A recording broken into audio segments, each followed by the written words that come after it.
Hello दोस्तों, स्वागत है आपका हमारी यूट्यूब चैनल ज्ञान की गंगा में। आज है जन्माष्टमी। तो पहले तो आप सभी को जन्माष्टमी की बहुत बहुत शुभकामनाएं। कैसे हैं आप सब? मैं हूं कुमकुम। आज मैं लेकर आई हूं आपके लिए महाभारत की एक और अनसुनी कहानी। महाभारत के युद्ध में भोजन का प्रबंध। महाभारत की कथाएं हमने सब ने सुनी है, लेकिन भोजन का प्रबंध एक विशाल सेना के लिए कैसे किया गया, चलिए जानते हैं। महाभारत को हम सही मायने में विश्व का प्रथम विश्व युद्ध कह सकते हैं, क्योंकि शायद ही कोई ऐसा राज्य था जिसने इस युद्ध में भाग नहीं लिया। आर्यवर्त के समस्त राजा या तो कौरव अथवा पांडव के पक्ष में खड़े दिख रहे थे। श्री बलराम और रुक्मी, ये दोनों ही व्यक्ति ऐसे थे जिन्होंने इस युद्ध में भाग नहीं लिया। कम से कम हम सभी तो यही जानते हैं। किंतु एक और राज्य ऐसा था जो युद्ध क्षेत्र में होते हुए भी युद्ध से विरत था, युद्ध में भाग नहीं ले रहा था। तो वो था दक्षिण के राजा युडुपी का राज्य। जब युडुपी राज्य के राजा अपनी सेना सहित कुरुक्षेत्र पहुंचे तो कौरव और पांडव दोनों ने ही उन्हें अपनी ओर मिलाने का प्रयत्न करने लगे। युडुपी के राजा अत्यंत दूरदर्शी थे।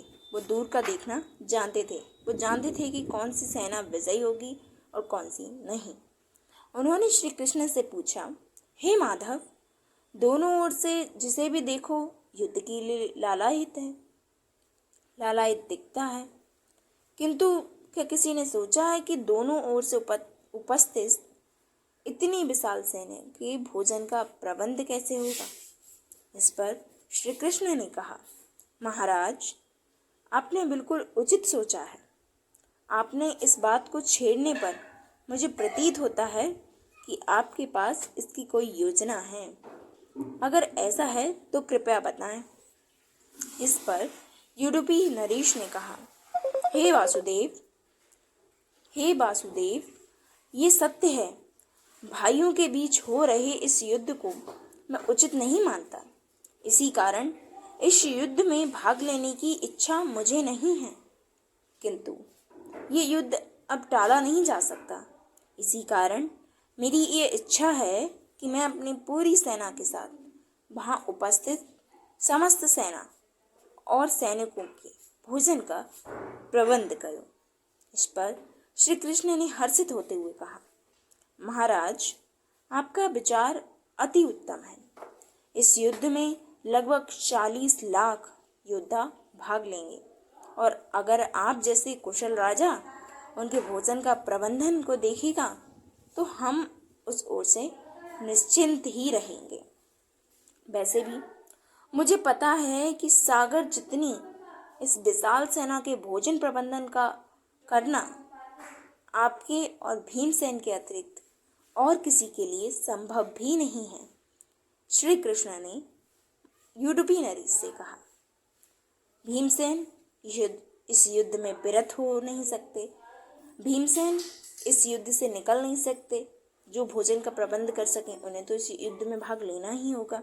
इसलिए अतः मेरी आपसे प्रार्थना है कि आप अपनी सेना सहित दोनों ओर की सेना के भोजन का भार संभालिए। इस पर युडुपी के महाराजा ने सेना के भोजन का प्रभार संभाला। पहले दिन उन्होंने उपस्थित सभी योद्धाओं के लिए भोजन का प्रबंध किया। उनकी कुशलता ऐसी थी कि एक दिन के अंत तक एक दाना अन्न का भी बर्बाद नहीं होता था। जैसे जैसे दिन बीतते गए, योद्धाओं की संख्या भी कम होती गई। दोनों ओर के योद्धा ये देखकर आश्चर्यचकित रह जाते थे कि हर दिन के अंत में तक युडुपी नरेश केवल उतने ही लोगों का भोजन बनवाते थे जितने वास्तव में उपस्थित रहते थे। ये बहुत अचंभित करने वाली बात थी कि उन्हें कैसे पता कि कितने सैनिक मारे जाने वाले हैं जो उतने ही लोगों का खाना बनता है जितने जीवित होते हैं। किसी को समझ में नहीं आ रहा था कि आखिर उन्हें ही कैसे पता चल जाता है कि आज कितने योद्धा मृत्यु को प्राप्त होंगे, ताकि इस आधार पर वो भोजन की व्यवस्था करवा सकें। इतने विशाल सेना के भोजन का प्रबंध करना अपने आप में ही एक आश्चर्य की बात थी, और उस पर भी इस प्रकार एक और आश्चर्य के बाद कि अन्न का एक दाना भी बर्बाद ना हो। ये तो किसी चमत्कार से कम था ही नहीं। अंततः युद्ध समाप्त हुआ और पांडवों की जीत हुई। अपने राज्याभिषेक के दिन आखिरकार युधिष्ठिर से रहा नहीं गया और उन्होंने युधिष्ठिर नरेश से पूछ ही लिया कि हे महाराज, समस्त देशों के राजा हमारी प्रशंसा कर रहे हैं कि किस प्रकार हमने कम सेना होते हुए भी उस सेना को जिसमें भगवान श्री कृष्ण की नौरंगी सेना थी को परास्त कर दिया, जिसका नेतृत्व पितामह भीष्म, गुरु द्रोण और हमारे ज्येष्ठ भ्राता कर्ण जैसे महारथी कर रहे थे। किंतु मुझे लगता है कि हम सबसे अधिक प्रशंसा के पात्र आप हैं, जिन्होंने न केवल इतनी विशाल सेना के लिए भोजन का प्रबंध किया, अपितु ऐसा प्रबंधन किया कि एक दाना भी अन्न का व्यर्थ न हो पाया। मैं आपसे इस कुशलता का रहस्य जानना चाहता हूँ, युधिष्ठिर ने युधिष्ठिर नरेश से कहा। इस पर युधिष्ठिर नरेश ने हंसते हुए कहा, सम्राट, आपने जो इस युद्ध में विजय पाई है उसका श्रेय आप किसको देना चाहेंगे? ऐसा युधिष्ठिर से पूछा। इस पर युधिष्ठिर ने कहा, श्री कृष्ण के अतिरिक्त इसका श्रेय और किसे जा सकता है? अगर वे न होते तो कौरव सेना को परास्त करना असंभव था। तब युधिष्ठिर नरेश ने कहा, हे महाराज, आप जिसे मेरा चमत्कार कह रहे हैं वो भी श्री कृष्ण का ही प्रताप है। ऐसा सुनकर वहां उपस्थित सभी लोग आश्चर्यचकित हो गए। उन्होंने कहा, श्री कृष्ण तो हमारे साथ थे, पर उनका चमत्कार वो कैसे? तब युधिष्ठिर नरेश ने इस रहस्य पर से पर्दा उठाया और कहा, हे महाराज, श्री कृष्ण प्रतिदिन रात्रि में मूंगफली खाते थे।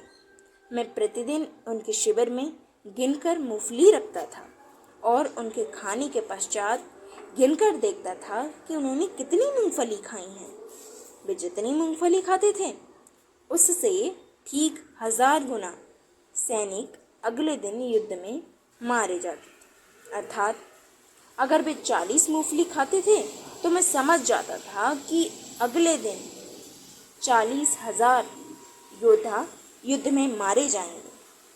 उसी अनुपात में मैं अगले दिन भोजन कम बनाता था। यही कारण था कि कभी भी भोजन का एक भी दाना व्यर्थ नहीं हुआ। श्री कृष्ण के इस चमत्कार को सुनकर सभी उनके आगे नतमस्तक हो गए। ये कथा महाभारत की सबसे दुर्लभ कथाओं में से एक है। कर्नाटक के उडुपी जिले में स्थित कृष्ण मठ में ये कथा हमेशा से ही सुनाई जाती है। हमेशा बताया जाता है इस कथा के बारे में। ऐसा माना जाता है कि इस मठ की स्थापना युधिष्ठिर के सम्राट द्वारा ही कराई गई थी और जिसे बाद में श्री माधवाचार्य जी ने आगे बढ़ाया। तो क्या आप इस कथा के बारे में पहले से जानते थे या आपको अभी कहानी सुनकर पता चला? लिखकर कमेंट में ज़रूर बताएं और एक बार फिर से आप सभी को जन्माष्टमी की हार्दिक शुभकामनाएं। ऐसी ही कृष्ण जी की चमत्कारी लीलाओं कहानियाँ हम आपको सुनाते रहते हैं, तो कर दीजिए हमारे चैनल को लाइक, शेयर एंड सब्सक्राइब। मिलते हैं अगली वीडियो में, तब तक के लिए धन्यवाद। Thanks for watching. जय हिंद, जय भारत। स्वस्थ रहिए, मस्त रहिए।